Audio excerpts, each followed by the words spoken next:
Hello students, आज के video lecture में आप सबका स्वागत है।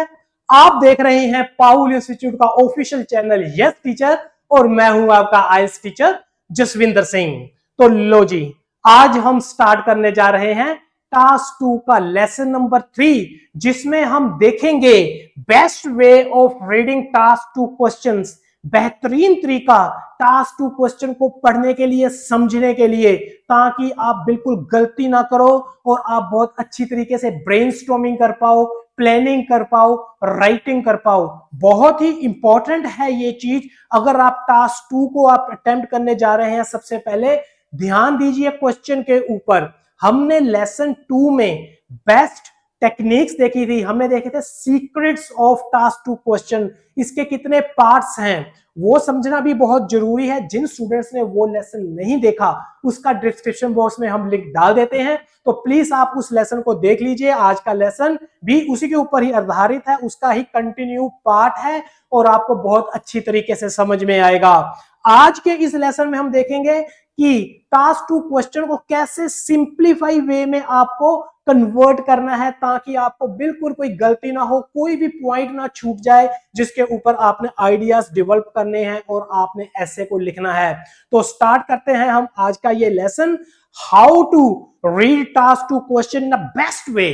तो देखते हैं कि कैसे आपको क्वेश्चन को आपने पढ़ना है। तो आपके सामने ये रहा एक टास्क 2 का क्वेश्चन, और हाँ, ये हमने वही क्वेश्चन लिया है जो हमने लेसन 2 में लिया था, आप आसानी से आपको समझने के लिए। तो पढ़ते हैं इस क्वेश्चन को। इसमें लिखा है, government investment in the arts such as music and theatre is the waste of money.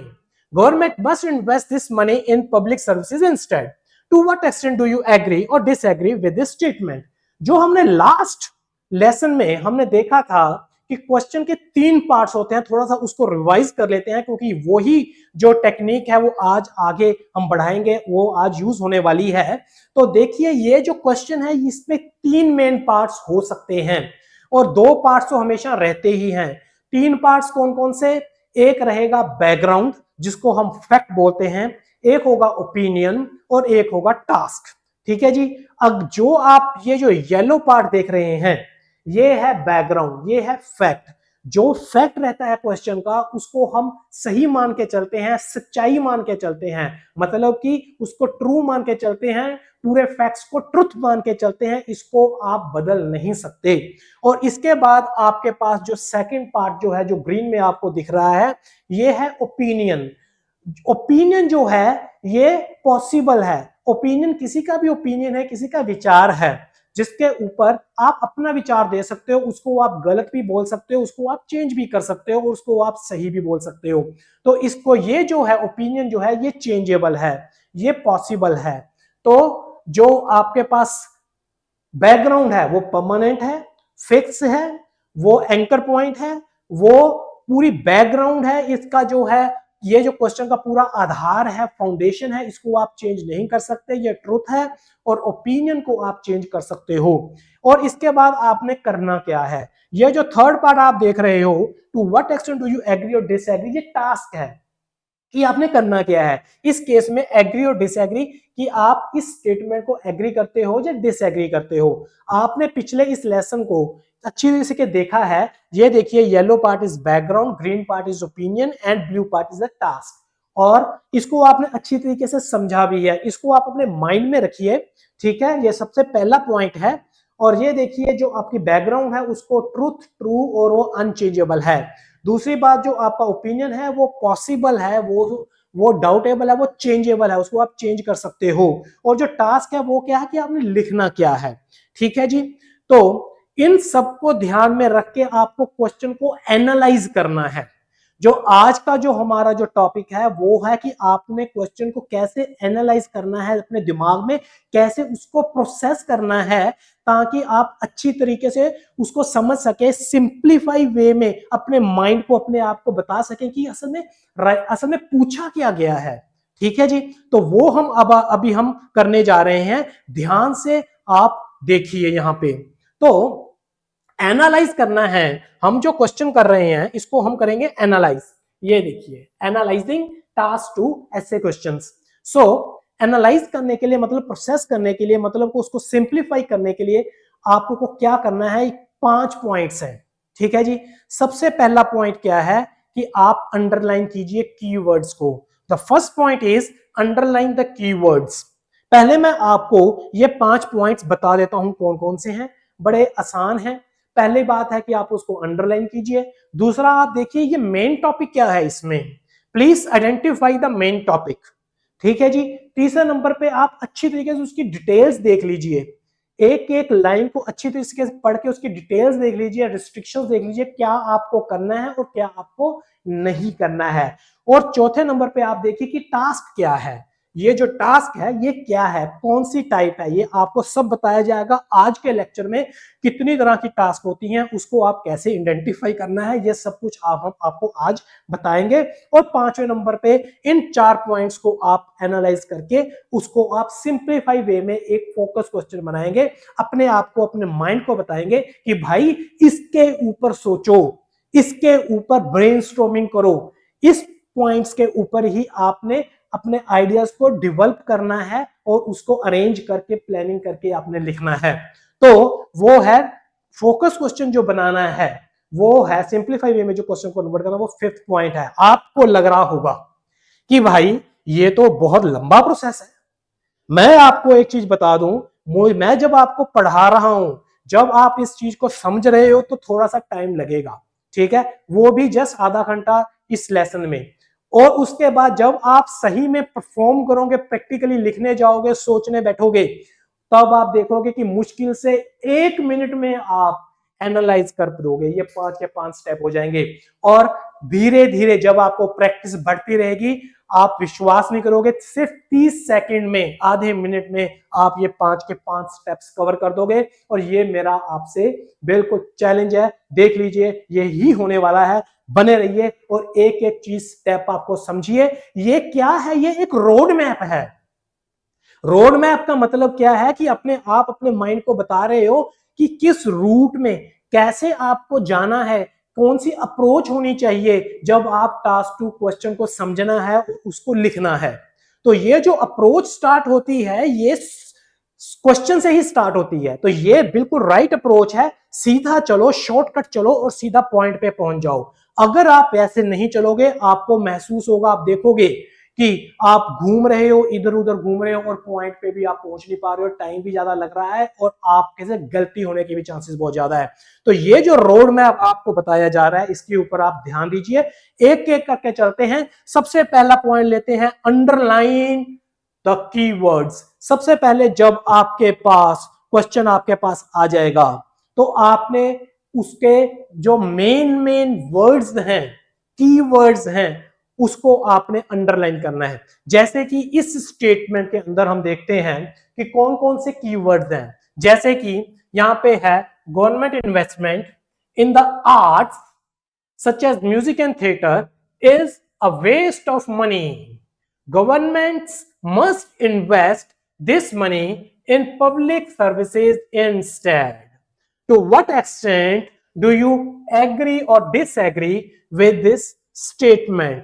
Now आप देख पा रहे हो कि मैंने जो मेन पॉइंट्स है, मेन जो वर्ड्स हैं, उनको अंडरलाइन कर लिया। इसके लिए आपको कोई स्पेशल एफर्ट नहीं करना। जब आप पहली बार पढ़ने जा रहे हो, उस टाइम आप पढ़ोगे भी, साथ साथ में अंडरलाइन भी करोगे। बिल्कुल आपने अंडरलाइन करना है ताकि आपका जो माइंड है वो बिल्कुल फोकस रहे उन वर्ड्स के ऊपर जो कि बहुत इंपॉर्टेंट है, जिनको आपका माइंड अभी प्रोसेस करने जा रहा है। तो अंडरलाइन करना है, बिल्कुल आपके पास पेन पेंसिल है और वो जो है आपने क्वेश्चन पेपर के ऊपर आपने इसको अंडरलाइन करना ही करना है। और इसमें कोई भी टाइम नहीं लगता, पढ़ते पढ़ते साथ साथ में अंडरलाइन करते जाइए। और पढ़ते पढ़ते ही आपका माइंड ये इसके पार्ट्स को भी पहचान लेगा कि जो पहला पार्ट है ये है बैकग्राउंड, दूसरा पार्ट जो है ओपिनियन, और तीसरा जो है ये है टास्क। तो बैकग्राउंड, ओपिनियन, टास्क, ये भी माइंड जो है उसको लेबलिंग कर लेगा। साथ साथ में आप अंडरलाइन भी कर लोगे और साथ साथ में आप क्वेश्चन को पढ़ोगे भी। तो ये सब कुछ एक साथ ही चलने वाला है। तो ये हो गया underline. This is the first part which is very important. और इसके बाद आ गया हमारे पास second step, which is the main task, identify the main topic, main topic को आइडेंटिफाई कीजिए।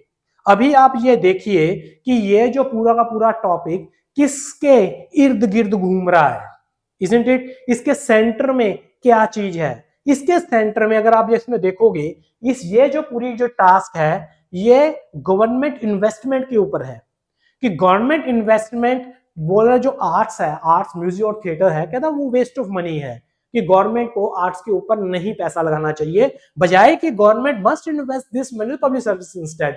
इसलिए तो बजाय कि उनको पब्लिक सर्विसेज के ऊपर लगा देना चाहिए। तो गवर्नमेंट की जो इन्वेस्टमेंट लागत है, this is the main point.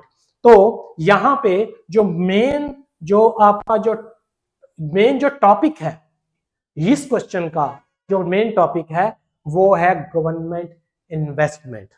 ठीक है जी, कि वो कहां पे लगाए और कहां पे ना लगाए वो बात की बात है, लेकिन ये जो बात है, जो मेन चीज है वो है गवर्नमेंट इन्वेस्टमेंट, जिसके इर्द गिर्द ये पूरा का पूरा जो है टास्क घूम रहा है कि आप एग्री करते हो गवर्नमेंट इन्वेस्टमेंट इस साइड में लगाए या उस साइड में लगाए, आर्ट्स पे लगाए या फिर पब्लिक सर्विसेज पे लगाए, तो एग्री कर रहे हो या डिसएग्री कर रहे हो, whatever. So this is the main topic. आपको समझ में आ गया होगा तो ये आप बहुत आसानी से आइडेंटिफाई कर पाएंगे। थर्ड थिंग, फिर इसके बाद थर्ड स्टेप जो है लुक फॉर डिटेल्स और रिस्ट्रिक्शंस। मैं आपको एक चीज बता दूं, आपको क्या करना है और क्या नहीं करना है, ठीक है, इसके ऊपर अभी आपने ध्यान देना है। आपने कीवर्ड्स देख लिए, आपने देख लिया मेन टॉपिक क्या है, आपको पता है कि बैकग्राउंड टास्क ओपिनियन क्या है। अभी आपका जो दिमाग है वो चलना चाहिए, उसको और अच्छी तरीके से पढ़िए, एक बार फिर से दोबारा पढ़ना स्टार्ट कीजिए और देखिए कि इसमें डिटेल्स क्या है, ठीक है, और डिटेल्स क्या है या फिर इसमें रिस्ट्रिक्शंस क्या है। मैं आपको बताता हूं डिटेल्स कैसे ढूंढी जाती हैं।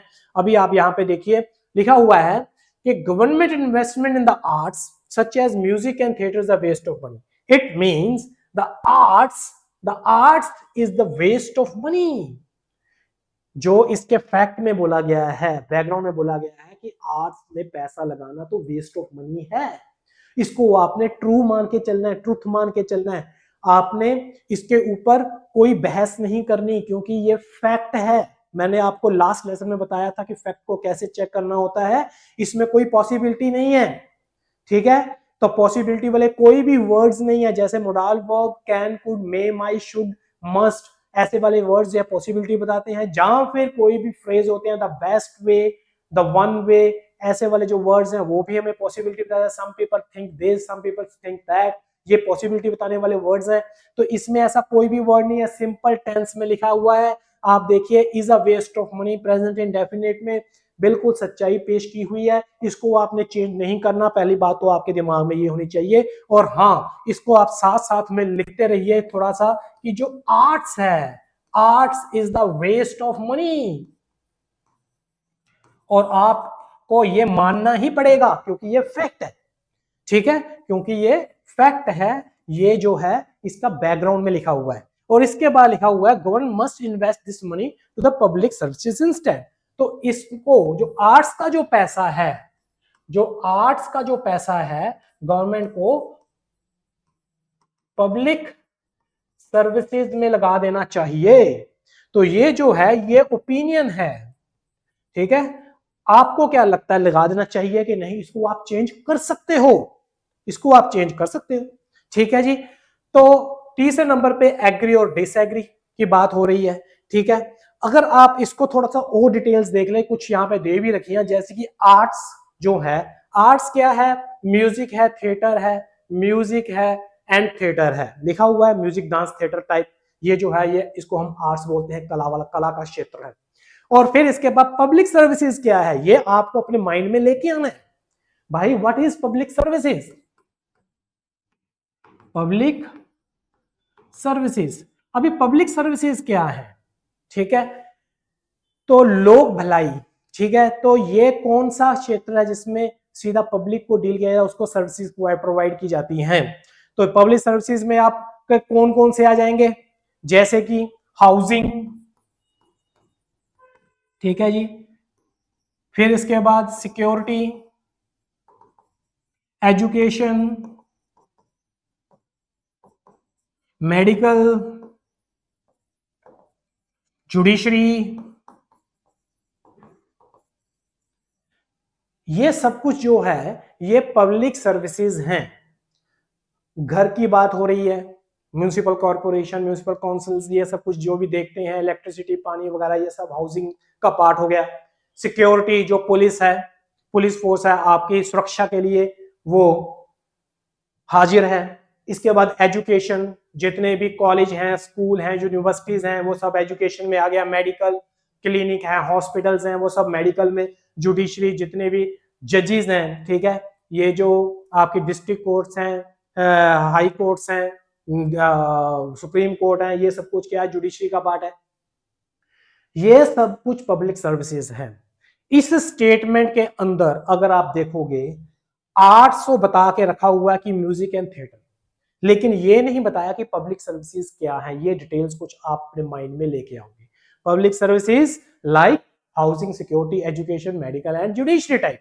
तो ये जो आपके दिमाग में आ गया कि पैसा क्यों लगा रहे हो भाई म्यूजिक और थिएटर के ऊपर, पैसा लगाओ एजुकेशन के ऊपर, पैसा लगाओ हाउसिंग के ऊपर, सिक्योरिटी के ऊपर। तो आप इसको मानते हैं, एग्री करते हो या नहीं एग्री करते हो? आपको समझ में आ गया होगा कि डिटेल्स का मतलब क्या है। डिटेल्स में आपने देख लिया, डिटेल्स क्या है कि arts is a waste of money. कई बार स्टूडेंट्स बहुत जल्दी जल्दी में पढ़ता है और वो गलती कर जाता है, तो वो क्या बोलेगा, arts is not is a waste of money. वो हो सकता है कि ऐसे पढ़ जाए जल्दी में, ठीक है। तो पब्लिक सर्विसेज में पैसा नहीं लगाना चाहिए, जबकि यहाँ पे लिखा पब्लिक सर्विसेज में पैसा लगाना चाहिए आर्ट्स का। तो आपने बड़े धीरे से, आराम से, बिल्कुल शांति से पढ़ लेना है, डिटेल्स देख लेनी है। आर्ट्स का मतलब क्या है, पब्लिक सर्विस का मतलब क्या है, जितनी भी डिटेल्स आपको माइंड आपको आप सोच सकते हो, वो डिटेल्स आपने एक साइड में लिख लेनी है। This is the second part कि ये क्या है। और इसके बाद मैं बता दूं, यहाँ पे अगर आप देखोगे, यहाँ ये तो होगी डिटेल्स, ये डिटेल्स की बात हमने की है। यहाँ पे लिखा हुआ है रिस्ट्रिक्शंस भी। रिस्ट्रिक्शंस का मतलब क्या है? देखिए, रिस्ट्रिक्शन का मतलब ये है, कई बार क्या होता है कि समझने की बात है, ठीक है, जैसे कि आपको क्या करना है, क्या नहीं करना है, समझ में आ गया। अगर आप ध्यान देते हो कि क्या करना है, ठीक है, आपको पता चल गया कि क्या नहीं करना है। अगर आप ध्यान देते हो कि क्या नहीं करना है, तो आपको ऑटोमेटिकली पता चल गया कि क्या करना है। समझ में आ गया। तो कई बार क्या होता है कि आपको ये चीज समझना ज्यादा आसान रहता है कि क्या नहीं करना है। यार ये बताओ कि क्या नहीं करना है, इसका मतलब बाकी सब कुछ बचा है जो है वो करना है। समझ में आ गई। तो ये तो समझने की बात है कि किस कभी कभी स्टेटमेंट में डिटेल्स देखना आसान रहती है, उसमें उसके साथ आपको आपके आइडियाज डेवलप करना, प्रोसेस करना आसान रहता है। कई बार आपको रिस्ट्रिक्शंस आपको फायदा दे देती हैं, ठीक है। अभी मैं आपको रिस्ट्रिक्शंस के हिसाब से बताता हूं, यहां मैंने आपको डिटेल्स के हिसाब से बताया, अभी मैं आपको बताता हूं कि रिस्ट्रिक्शंस के हिसाब से आपको कैसे करना है, ठीक है जी। देखिए रिस्ट्रिक्शंस में क्या है, ठीक है, मैं आपको अभी बताता हूं प्लीज, ठीक। ओके, अभी हम देखते हैं रिस्ट्रिक्शंस। देखिए गवर्नमेंट इन्वेस्टमेंट,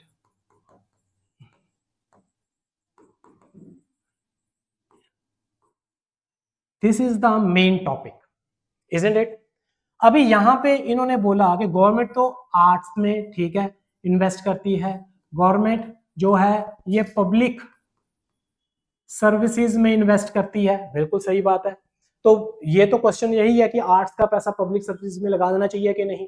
लेकिन कई बार क्या होता है कि स्टूडेंट्स को जनरल नॉलेज में कमी के हो सकती है कि आपको जो चीजें पता होनी चाहिए, this is a part of general knowledge, ठीक है, लेकिन आपको नहीं पता तो आप गलती कर सकते हो, तो आप आउट ऑफ टॉपिक जा सकते हो। क्योंकि गवर्नमेंट इन दोनों में थोड़ी इन्वेस्ट करती है, बहुत जगह और भी इन्वेस्ट करती है। जैसे कि आपको दो चार बताते हैं, जैसे कि ठीक है, गवर्नमेंट डिफेंस में इन्वेस्ट करती है, ठीक है, आर्मी, नेवी, एयरफोर्स। जो गवर्नमेंट है ये टूरिज्म में इन्वेस्ट करती है, ठीक है, पैरामिलिट्री फोर्स में इन्वेस्ट करती है। पैरामिलिट्री फोर्सेस कौन सी होती हैं होम मिनिस्ट्री के अंदर? BSF, CISF, border security force, coast guard, ये सभी पैरामिलिट्री फोर्स हैं। ये आर&डी में इन्वेस्ट करती हैं, रिसर्च एंड डेवलपमेंट में, ठीक है। हमारे बहुत सारे जैसे कि इसरो, ठीक, जहां से हम सैटेलाइट छोड़ते हैं, वो वाली organisation, international satellite research organisation, ठीक है। फिर इसके बाद space organisation, space research organisation, आपका DRDO हो गया, ब्राक, ये कुछ ऐसी इंस्टीट्यूशन है जो कि हमारी रिसर्च करती हैं, वहां पे पैसा लगा रही है गवर्नमेंट। गवर्नमेंट फॉरेन अफेयर्स में, जो बाहर के जो देश हैं उनके साथ जो हमारे डिप्लोमेटिक रिलेशंस हैं, वहां पे हमारे हाई कमिश्नर सभी जगह पे हैं, स्टाफ वहां पे डिप्लॉय किया हुआ है हमने, ठीक है। तो वहां फॉरेन अफेयर्स में हमारा जो है हो रहा है। फिर इसके बाद बहुत सारे ऐसे हैं आर्ट्स में, जैसे फॉरेस्ट में, जैसे कोऑपरेट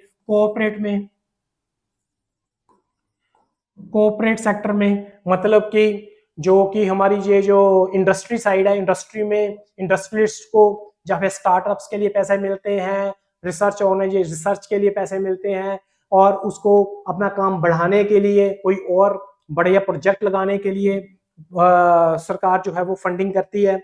सरकार तो एड भी करती है। एड का मतलब क्या है? हेल्प, मतलब कोई विपदा आ जाए, मतलब कोई भूकंप आ गया, कहीं पे कोई एक्सीडेंट हो गया, तो वहां पे जो सहायता राशि दी जाती है, इजंट इट, तो वो एड है। इसी प्रकार से सरकार तो जो है, गवर्नमेंट जो है, ये तो बहुत जगह पे पैसा इन्वेस्ट करती है, स्टेट्स को देती है, अलग अलग प्रोजेक्ट्स में जा रहे हैं पैसे, एविएशन में पैसे जा रहे हैं, ठीक है, इलेक्ट्रिसिटी बनाने में, ठीक है, जो डैम वगैरह लगे हुए हैं, फिर इसके ट्रांसमिशन डिस्ट्रीब्यूशन में बहुत जगह पे गवर्नमेंट जो है इन्वेस्ट कर रही है, इजंट इट। आप हो सकता है, क्योंकि यहाँ पे जैसे कि लिखा हुआ है कि पब्लिक सर्विसेज में इन्वेस्ट करें, लेकिन आपको यहाँ पे नहीं लिखा कि पब्लिक सर्विस क्या होती है। तो आपके कहीं पे दिमाग में आ गया कि आर्ट्स पे क्यों इन्वेस्ट कर रही है, तो गवर्नमेंट जो है वो डिफेंस पे इन्वेस्ट कर दे, isn't it? But defense is not the public services, comes under public services, ठीक है। आर्ट्स पे क्यों डिफेंस कर रही है? एग्रीकल्चर पे कर दे, गवर्नमेंट एग्रीकल्चर पे भी करती है, ठीक है, आपको पता ही है, ठीक है। कितनी प्रकार की सहायता जो है, ठीक है, कितनी तरह की सब्सिडीज जो है वो किसानों को दी जाती है, ठीक है। हो सकता है आपके मन में आ जाए कि आर्ट्स में क्यों कर रही है, किसानों को सब्सिडी दीजिए, ठीक है, आर्ट्स पे क्यों कर रही है, ठीक है, फॉरेन अफेयर्स में या फिर किसी रिसर्च एंड डेवलपमेंट में कर दें। ये जो है, बाकी आपने सिर्फ और सिर्फ इन दो फील्ड्स के अंदर ही रहना है, इसके बाहर नहीं जाना। तो ये डिटेल्स हैं जो जिसमें रहना है, और जहां पे आपने नहीं जाना, दीज आर द रिस्ट्रिक्शंस, यहां पे आपको नहीं जाना। अगर आप इस साइड में जा रहे हो तो आपको जो पूछा गया आप उससे बाहर निकल गए, आप ऑफ द टॉपिक हो गए।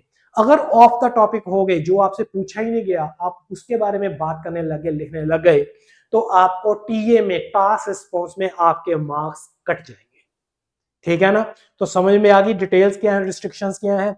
इस केस में डिटेल्स को समझना आसान है, ठीक है, लेकिन रिस्ट्रिक्शंस कई बार क्या होती है कि रिस्ट्रिक्शंस को समझना आसान रहता है, ठीक है। तो मैंने आपको यहाँ पे दोनों ही साइड बताने की कोशिश किया कि आपको समझ में आ जाए what is details and restrictions. आप देखिए कि डिटेल्स कौन सी हैं, कहा क्या आपको करना है और क्या आपको नहीं करना। This is just the step number 3, look for details and restrictions, और जिसमें कोई ज्यादा टाइम नहीं लगता है, ठीक है जी। इसके बाद हम फोर्थ स्टेप में आगे, what is the task type, task कौन सी है। अभी आप यहाँ पे देखिए, यहाँ पे अभी देखो, ये आपको पता है बैकग्राउंड, आपको पता है ओपिनियन, ये जो थर्ड नंबर पे रहती है ये टास्क रहती है, ठीक है। यहाँ पे आपको टास्क दिख रहा है कि आपको करना क्या है। इसमें आपको किस तरह की टास्क है, ये ओपिनियन टास्क है। इसमें एग्री और डिसएग्री के बारे में पूछा गया कि आप मानते हो, एग्री करते हो कि नहीं करते हो, ठीक है। नहीं मानते कि आर्ट्स का पैसा जो है पब्लिक सर्विस में लगा दिया जाए, आप एग्री करते हो कि नहीं एग्री करते हो। तो ये एग्री करना या ना एग्री करना आपने, ठीक है, इसके ऊपर आपने लिखना है, ठीक है। This is the main task जो आपने लिखना है। आपको पता चल गया। मैं आपको बता दूं कि कितनी तरह की टास्क होती हैं, ये आपको पता होनी चाहिए। ये मैं आपको यहां पे ही क्लियर कर देना चाहता हूं।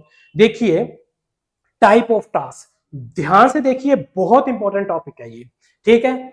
तो हमारे पास जो जो टास्क हैं, टास्क ये दो तरह की होती है भाई, ठीक है। एक होती है ओपिनियन टास्क, एक होती है नॉन ओपिनियन। ओपिनियन मतलब जो कि विचारों के ऊपर आधारित है, आपके क्या विचार हैं, और जो विचारों के ऊपर नहीं है, मतलब समझने के लिए विचार जो है मतलब सीधा स्ट्रेट फॉरवर्ड, आप हाँ बोलोगे या ना बोलोगे, आप सहमत होंगे या नहीं होंगे, ठीक है। मतलब ओपिनियन आपके दो तरह के असल में रहते हैं, that is yes and no. आप इसको ऐसे भी समझ सकते हो कि वो क्वेश्चंस जो कि यस और नो के ऊपर आधारित हैं, ठीक है, वो ओपिनियन क्वेश्चंस होते हैं, ठीक है, कि आपका जो विचार है, आपका जो ओपिनियन है वो यस है या नो है, इजंट इट। अगर उस क्वेश्चन को यस नो में आप नहीं तोड़ सकते, नहीं विभाजित कर सकते, तो वो जो क्वेश्चन जो है वो नॉन ओपिनियन होते हैं, ठीक है। अभी जो यस नो के अंदर टूटते हैं वो कौन कौन से हैं, ठीक है। नंबर 1 एग्री डिसएग्री, एग्री, यहां पे डिसएग्री। अगर आपका ओपिनियन यस में है तो आप एग्री करोगे, अगर आपका ओपिनियन नो में है तो आप डिसएग्री करोगे। Number 2 advantage disadvantage, advantage disadvantage. अगर आप यस वाली साइड में हैं तो डेफिनेटली आप पॉजिटिव हैं, आप एडवांटेज बताएंगे उसकी। अगर आप नो वाली साइड में हैं तो आप डिसएडवांटेज बताएंगे। तीसरे नंबर पे positive development, negative development, isn't it? Positive development, negative development. Development क्या है? It is a series of events, जो कुछ भी हो रहा है एक के बाद एक के बाद एक, isn't it? जो कहानी आगे बढ़ रही है ये डेवलपमेंट है। कोई स्टोरी लाइन बन रही है किसी न्यूज की, किसी सिचुएशन की, तो ये एक डेवलपमेंट है। तो ये जो कुछ भी हो रहा है ये सही हो रहा है या नहीं हो रहा है, ये पॉजिटिव डेवलपमेंट है, नेगेटिव डेवलपमेंट है, ऐसे भी पूछा जा सकता है आपको। और फोर्थ नंबर पे is the discuss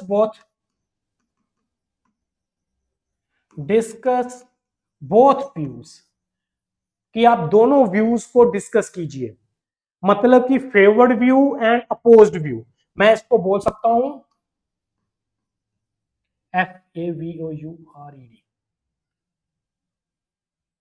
favoured view और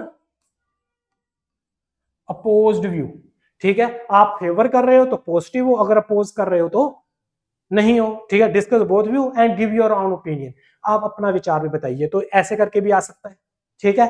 तो ये चार टाइप जो हैं ये ओपिनियन के अंडर आती हैं, इसको आप यस नो के, इसका जो main central idea yes no रहता है, ठीक है। Agree disagree, advantage disadvantage, positive development negative development, discuss both views and give your own opinion. ये होगी चार की चार जो टास्क हैं, ये ओपिनियन साइड में जाती हैं। ये ओपिनियन टास्क है टास्क 2 में, और इसके बाद आ गया नॉन ओपिनियन साइड। अभी ये नॉन ओपिनियन साइड में जो है वो कौन कौन सी हैं, तो ये है अपने पास number 1 cause effect, number 2 cause effect का मतलब, कॉज का मतलब रीजन, इफेक्ट का मतलब रिजल्ट, ठीक है। ये हो गया रीजन, ये हो गया रिजल्ट।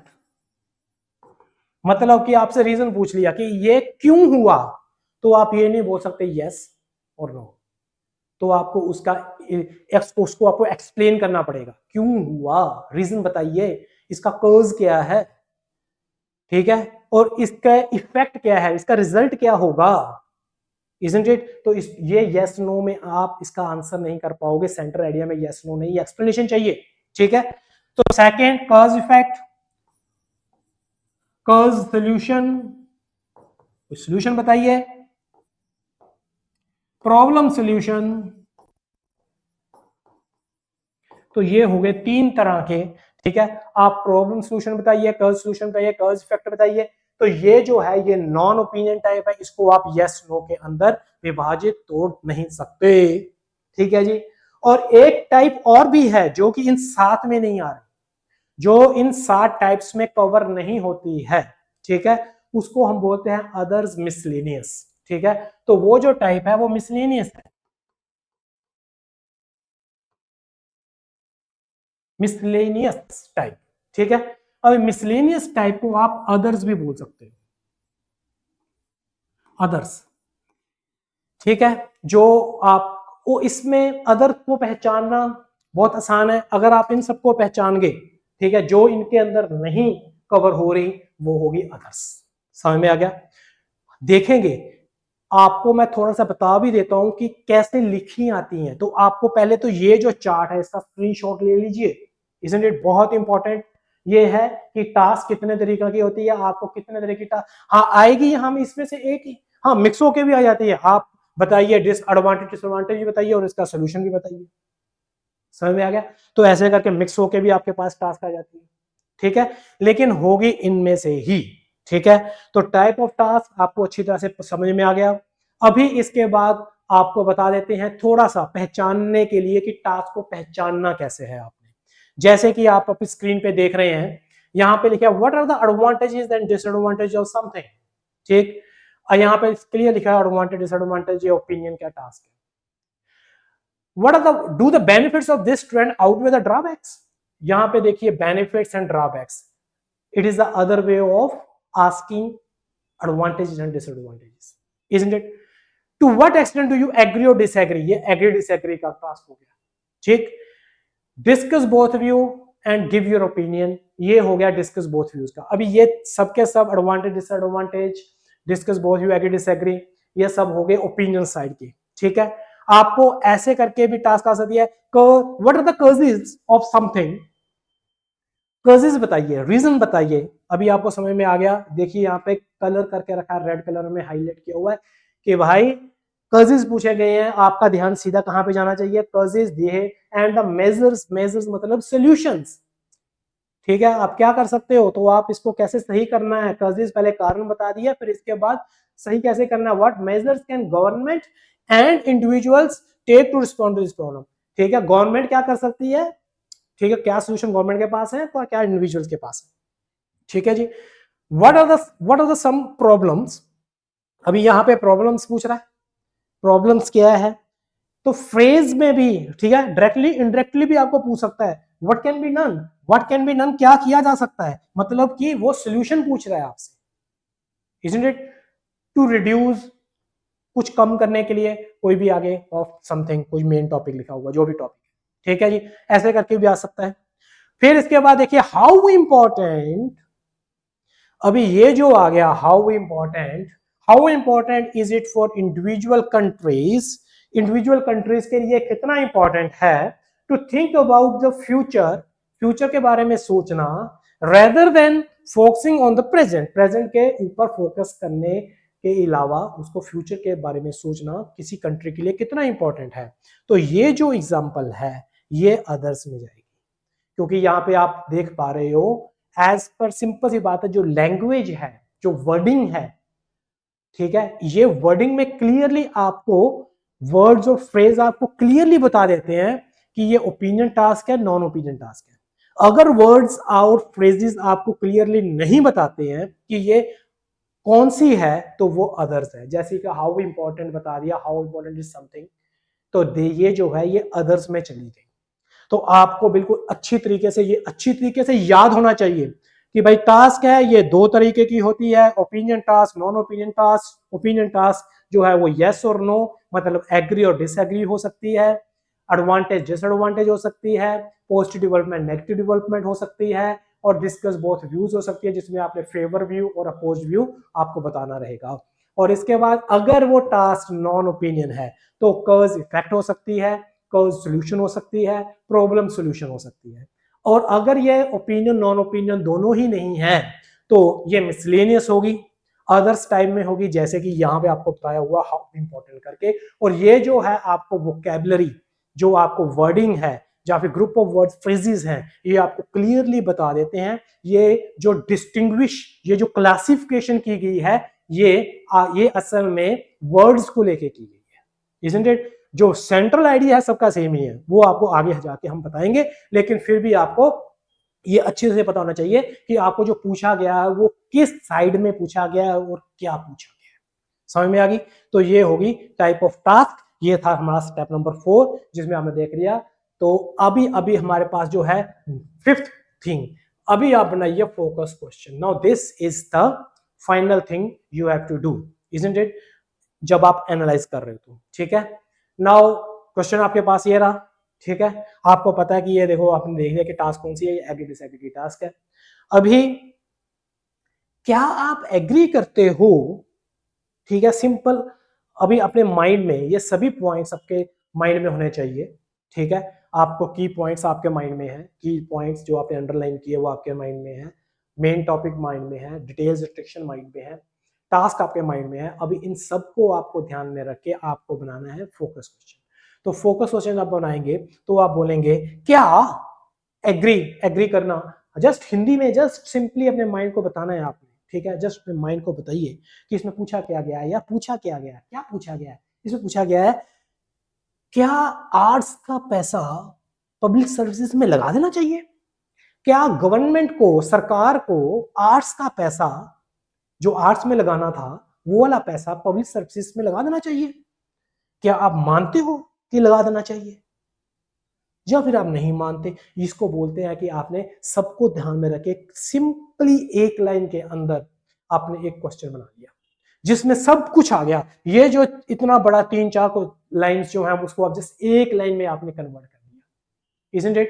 तो जस्ट आपने जो फोकस बनाया, इंग्लिश में नहीं हिंदी में, जैसे ही हम लिखे should the government investment money, should the government invest money for the arts into the public services instead, क्या गवर्नमेंट को मनी इन्वेस्ट करना चाहिए आर्ट्स के लिए, जो पैसा वो इन्वेस्ट कर देना चाहिए पब्लिक सर्विसेज में। हो गया जी। तो ये जो एक लाइन में आपने जो बनाया, इतना कुछ एनालाइज करके प्रोसेस करके, उसको बोलते हैं फोकस क्वेश्चन। अभी ये जो क्वेश्चन जो है आपके पास जो निकल के आ गया, इसके ऊपर आपका माइंड सोचेगा कर देना चाहिए, हाँ जाना, जो कर देना चाहिए तो क्यों करना चाहिए, अगर नहीं करना चाहिए तो क्यों नहीं करना चाहिए। तो ये ब्रेनस्टॉर्मिंग है। तो ये ब्रेनस्टॉर्मिंग तो तभी अच्छी सही तरीके से होगी ना जब माइंड को पता रहेगा कि असल में भाई ब्रेनस्टॉर्मिंग करनी किस पे है। समझ में आ गया। तो ये जो आपको लग रहा है कि ये बहुत लंबा चौड़ा प्रोसेस है, मैं पहले आपको बता दूं कि 1 मिनट में हो जाएगा, आधे मिनट में हो जाएगा अगर आपको प्रैक्टिस है तो। समझ में आ गया। तो आपको एक क्वेश्चन के ऊपर तो एनालाइज करके दिखा दिया, अभी एक और क्वेश्चन पकड़ते हैं जिसको हम एनालाइज करते हैं, ठीक है जी। अभी आप इस क्वेश्चन को पढ़िए, जस्ट आपकी प्रैक्टिस के लिए एक क्वेश्चन आपके सामने। यहां पे लिखा हुआ है the percentage of overweight children in western society has increased by almost 20% the last 10 years. Discuss the causes and effects of this disturbing trend. ठीक है, समझ में आ गया। अभी आप देखिए, आप सिंपली आपके माइंड में आना चाहिए कि सबसे पहले तो ये क्या क्या है। अगर आप देखोगे तो percentage of children in western society has increased लिखा हुआ है, बढ़ गए हैं, ठीक है। यहाँ पे कोई पॉसिबिलिटी तो दिखाई नहीं हुई है, तो मतलब कि ये जो है ये हमारे पास फैक्ट है, हमने इस फैक्ट को चेंज नहीं करना, ठीक है। अगर बड़े हैं, अगर ओवरवेट चिल्ड्रन की जो परसेंटेज है, प्रतिशत मात्रा है, वो वेस्टर्न सोसाइटी में बड़ी है तो मतलब बड़ी है, इसमें वो आपने चेंज नहीं करना, ठीक है। ये फैक्ट है, ठीक है। तो 20% बड़ी है, ठीक है, ये मान गए। लास्ट 10 साल में बढ़ी है, मान गए। ओपिनियन इसमें है नहीं है, टास्क है। टास्क क्या है? Discuss the causes and effects of this disturbing trend. इस पे आप कॉज एंड इफेक्ट का आ गया, नॉन ओपिनियन, इसको आप यस नो में नहीं तोड़ सकते। कॉज इफेक्ट बताइए, ठीक है। अभी सबसे पहले क्या करना है, हमने करना है अंडरलाइन। सबसे पहले हमने क्या करना है भाई, करना है अंडरलाइन, ठीक है। हम एक एक करके चलते हैं। The percentage of overweight children in Western society has increased by 20% in last 10 years. Okay, the causes and effects, discuss the causes and effects of this disturbing trend. Okay, तो ये जो हो गया, ये हो गया अंडरलाइन, मेन पॉइंट्स के ऊपर अंडरलाइन कर लिया। इसके बाद what is the main topic? Main topic is overweight children के ऊपर है ये, ठीक है। मतलब कि ये मोटापे के ऊपर है, ओबेसिटी के ऊपर है। तो इसका जो मेन टॉपिक रहेगा वो रहेगा ओबेसिटी, ठीक है। तो साथ साथ में चलते हैं, अंडरलाइन मैंने आपको करके दिखा दिया। मेन टॉपिक क्या है? मेन टॉपिक इज ओबेसिटी, ठीक है। ओबेसिटी के ऊपर है ये, ठीक है। तीसरे नंबर पे हमने देखना है कि what are the details and restriction. सबसे इंपॉर्टेंट पॉइंट देखिए, यहाँ पे डिटेल्स अगर आप देखोगे, यहाँ पे लिखा हुआ है ओवरवेट चिल्ड्रन, बच्चों की बात हो रही है यहाँ पे, ठीक है। जब भी आपने अपने माइंड में आइडिया डेवलप करने हैं तो बच्चों को ध्यान में रख के करना है।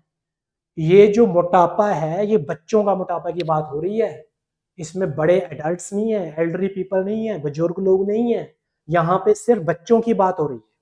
समझ में आ गई।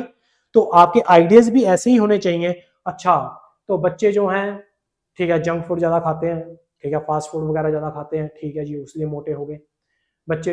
अगर आप बोलोगे कि बच्चे सेडेंटरी लाइफस्टाइल में रहते हैं, सेडेंटरी लाइफस्टाइल मतलब एक ही जगह पे बैठे रहना, अपने जो फिजिकल मूवमेंट कम से कम करना, ठीक है।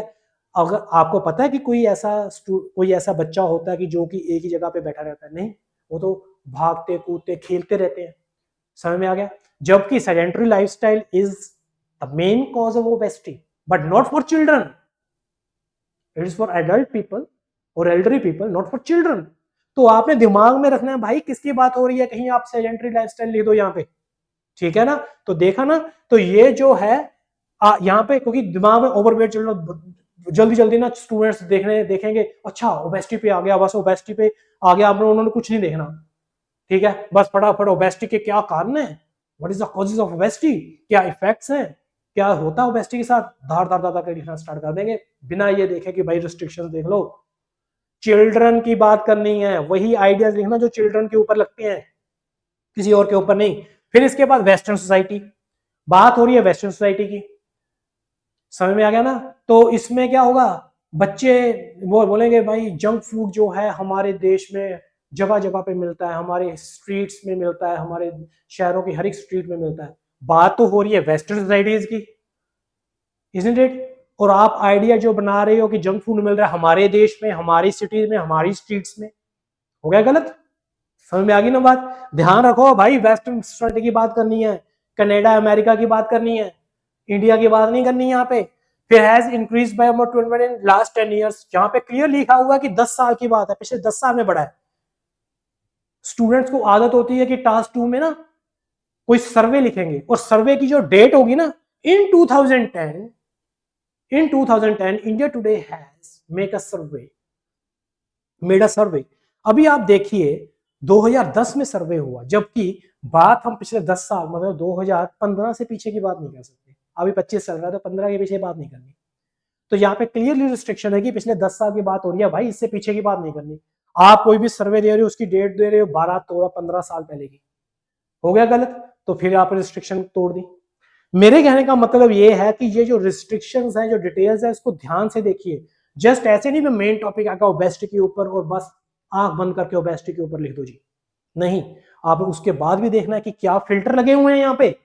यहाँ पे पहला फिल्टर चिल्ड्रन का लगा हुआ है कि बच्चों की बात होनी है, दूसरा फिल्टर वेस्टर्न सोसाइटी का लगा है, जगह का फिल्टर लगा हुआ, प्लेस का भी वहां की बात हो रही है, तीसरा फिल्टर टाइम का भी लगा हुआ है। तो इन तीनों फिल्टर, तीनों को देखना है आपने, रिस्ट्रिक्शंस को देखना है, फिर चलना है आगे, फिर दिमाग को बताना है आपने। अच्छा भाई, अभी देखिए टॉपिक हो गया ओबेसिटी, रिस्ट्रिक्शंस अभी बता रहे हैं कि बच्चे इन वेस्टर्न सोसाइटी, और फिर इसके बाद इन लास्ट 10 ईयर्स, पिछले 10 साल के में बड़े हैं, ये रिस्ट्रिक्शंस हैं, इसको ध्यान में रखिए।